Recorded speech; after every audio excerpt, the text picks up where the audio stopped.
제목으로 함께 말씀 나누도록 하겠습니다. 별을 연구하는 동방의 이 박사들, 특별한 별을 발견하고 이제 여행을 시작합니다.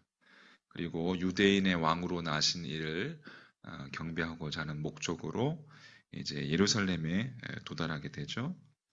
거기 2절에 보면 유대인의 왕으로 나신 이가 어디 계시냐? 우리가 동방에서 그의 별을 보고 그에게 경배하러 왔노라 하니 라고 되어 있습니다. 예수의 탄생 기사 가운데 이 동방에서 온 이방인 박사들, 어떠한 사람들일까? 왜 헤롯은 그들의 이야기를 듣고 3절 말씀을 보니까 헤롯 왕과 온 예루살렘이 듣고 소동한지라 되어 있습니다. 왜 그렇게 놀랍고 예루살렘은 소동했을까? 우리나라 성경에 번역된 이 박사는 헬라어로 마고이라는 단어를 사용합니다. 이들은 이제 고대 이 동방 메소포타미아 지역과 그 고대 근동 지역에서 역사적으로 수세기 동안 정치, 종교에서 힘과 권세를 가진 이 고위 계급이었습니다. 그래서 단순하게 박사로 표현하는 것은 정확하지 않고 이 마고이라는 이 계급의 사람들이 그렇게 하는 일은 별자리를 관찰하고 그것을 통해서 이 나라의 미래를 예언하거나 또 왕이 나라를 이끄는 데 도움이 될 수 있도록 정치적인 조언을 해주고 거기에 더해서 왕이 될 왕자를 가르치고 훈련시키는 일들을 했습니다. 그러니까 아주 권력이 있는 자들이죠. 고위 계급이들. 결국에 별자리 이 관측을 통해서 이제 미래에 일어날 일들을 예언하고 이제 그것을 통해서 왕에게 상담을 해주는 사람들이었던 것입니다. 자, 이러한 과정을 통해서 이 마고이라는 계급은 동방 제국에서 강력한 권세를 가질 수 있었습니다. 이 마고이가 등장하는 것은 두 가지 상황에서 우리가 이제 이해할 수 있는데, 하나는 당시의 국제적인 상황을 우리가 살펴봐야 됩니다.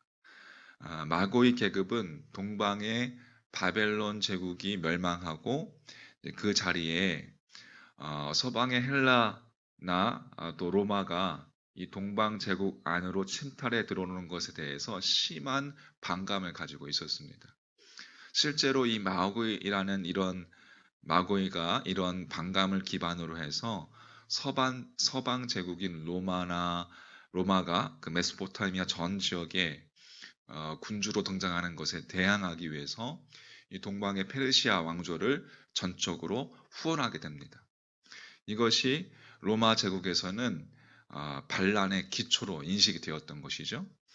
이러한 역사적인 이 사건들을 통해서 당시 모든 동방 제국의 관점에서 볼 때에 마고이 계급은 서방 제국인 로마에 대항하는 동방의 권세 있는 계급으로 인식되었던 것입니다. 그래서 이 마고이들이 서방 제국의 속국이었던 예루살렘에 등장해서 히브리인의 왕으로 나신 이가 어디 있느냐라고 우리가 그 경배하러 왔다라고 하니까 이 헤롯은 당황할 수밖에 없는 거예요. 왜? 헤롯은 지금 어디에 통치 아래 있어요? 로마 제국의 통치 아래. 이스라엘과 예루살렘 모든 백성들에게는 로마, 즉 서방 제국에 대항하여 그들을 물리칠 수 있는 동방의 지도자가 바로 이곳 예루살렘에 태어나게 될 것이다라는 그 소식을 들었을 때에 그들이 소란할 수밖에 없었던 거죠. 흥분을 감출 수 없었던 거예요. 반대로 헤롯은 서방 제국인 로마의 분봉왕이었기 때문에 자신의 위치가 흔들릴 뿐만 아니라 미래에 닥칠 로마의 그 운명으로 인해서 놀랐던 것이죠. 예. 자, 그러한 역사적인 상황이 있는 것이고요. 두 번째는 이제 당시 히브리 사람들은 이사야서 60장 3절 4절 말씀, 나라들은 내 빛으로 왕들은 비치는 내 광명으로 나아오리라. 내 눈을 들어 사방을 보라. 무리가 다 모여 내게로 오느니라. 내 아들들은 먼 곳에서 오겠고 내 딸들은 안기어 올 것이라. 이것을 근거로 해서 메시아가 빛으로 서는 그날에 동방에서부터 무리가 예물을 갖고 올 것이라는 예언을 그렇게 떠올릴 수 있었던 것입니다. 그래서 마태가 이사야서의 이 말씀이 성취되었음을 보여주려는 의도로 또 기록한 것이라고 할 수가 있겠습니다. 동방박사들. 자, 만 왕의 탄생을 알리는 이 뉴스가 헤롯 왕에게는 두려움과 번민의 소식이 되었던 사실이 중요합니다. 다시 말해서 마태가 우리에게 전하고자 하는 메시지는 참된 왕 예수와 가짜 왕 헤롯을 비교하면서 누가 진정 우리의 왕인가 라고 우리에게 이야기하는 겁니다. 우리는 예수님이 진짜 왕이라는 사실을 압니다. 그러나 우리의 마음의 보좌에 진정한 왕이신 예수 그리스도가 앉아 있는가? 여러분, 우리가 먼저 마음을 살펴볼 필요가 있다는 이야기입니다. 성경의 전체적인 가르침을 보면 세상에 악이 나오는 곳은 모든 인간의 마음입니다. 인간의 마음으로부터 모든 악이 시작이 되죠. 미움, 또 살인 등등. 헤롯 왕이 그리스도께 보인 반응은 그런 의미에서 우리 모두의 모습과 같다라고 할 수가 있겠습니다. 내가 내 삶의 주관자이고 내가 내 삶의 왕인데 누가 나에게 다가와서 아니야, 너는 너 삶의 주관자가 아니고 네가 왕이 아니야, 네가 내 마음의 왕이 될 수 없어 라고 한다면 여러분 어떻게 반응하시겠습니까? 특별히 요즘 시대에 자신을 막 떠받들고 자신의 자기를 경배하고 하는 이 시대 속에서 여러분, 아니야, 네가 내 삶의 주관자가 아니야, 네가 내 마음의 왕이 아니야 라고 한다면 여러분 어떻게 반응하시겠습니까?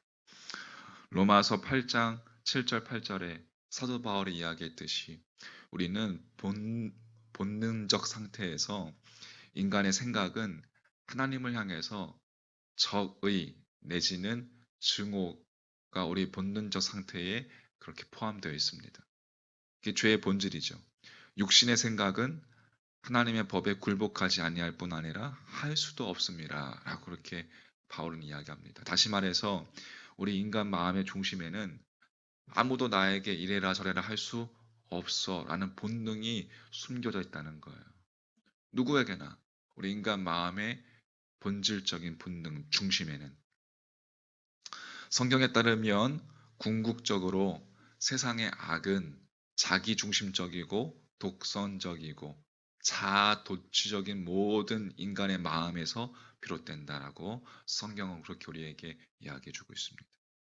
우리는 다 여러분 세상이 나와 내 필요와 내 갈망을 중심으로 돌아가기를 원합니다. 내 마음속에 다시 말해서 작은 헤롯 왕이 있는 것이죠. 그래서 누구든지 자기 자신의 삶의 주인이 되기를 원합니다. 헤롯이 왕이 되기 위해서 수많은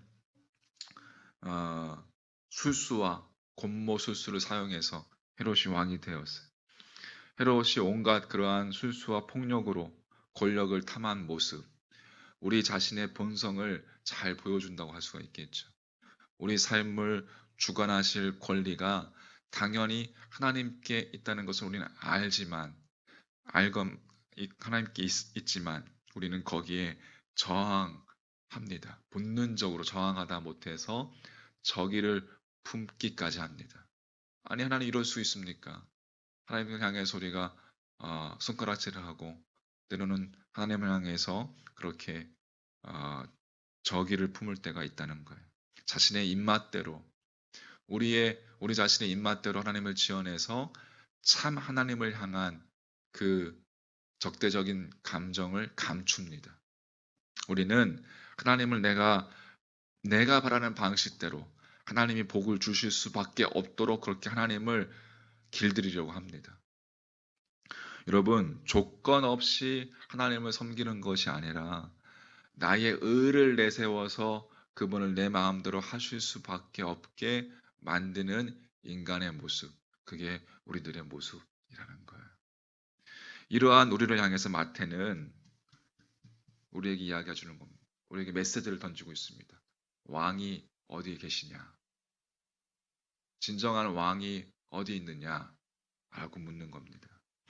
인간의 마음을 가장 소동하게 하는 질문, 너의 왕이 어디 있느냐? 예수 그리스도가 자신을 우리의 절대적인 왕으로 우리에게 계시해 주셨습니다. 우리는 예수님을 통해서 하나님과 화목하게 되어 화평을 누리는 존재가 된 것이 사실입니다. 주님이 우리를 용서하셔서 우리가 주님과 화목하게 되었어요. 할렐루야. 그러나 잊지 말아야 할 것이 있습니다. 우리의 마음속에 아직 하나님을 향한 작은 헤롯이 잔재해 있다는 것을 잊지 말아야 합니다. 우리가 구원을 받았지만, 영원한 생명을 얻었지만 늘 우리의 마음속 깊은 곳에 작은 헤롯이 있다는 것, 아직 다 없어진 것은 아닙니다. 시간이 다해서 우리의 육체와 우리의 영혼, 완전한 육체와 완전한 영혼으로 하나님 나라에서 영화롭게 될 때까지 아직까지 그 잔재가 남아있을 거예요. 여러분, 기도하기가 왜 어렵다고 생각하십니까? 그리고 가장 영광스러운 인격체이신 예수님께 집중하기가 왜 그렇게 어렵습니까? 내면에 아직 작은 헤롯 왕이 여전히 남아있기 때문에 그렇습니다.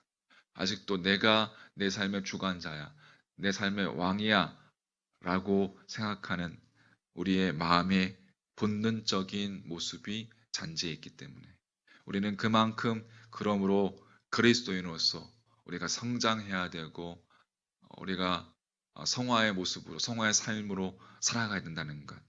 그래서 기도와 훨씬 더 의지적으로 힘써야 한다는 이야기, 그것을 우리에게 마태는 이야기해 주고 있는 것입니다. 참 그리스도인의 삶이라는 것은 쉽게 거저되어지는 것이 아니라는 거예요. 내 안에 있는 헤롯과 맞서 싸워야 한다는 겁니다. 그것이 바로 예수 그리스도를 진정한 왕으로 내 마음의 보좌에 모신다는 뜻입니다. 할렐루야.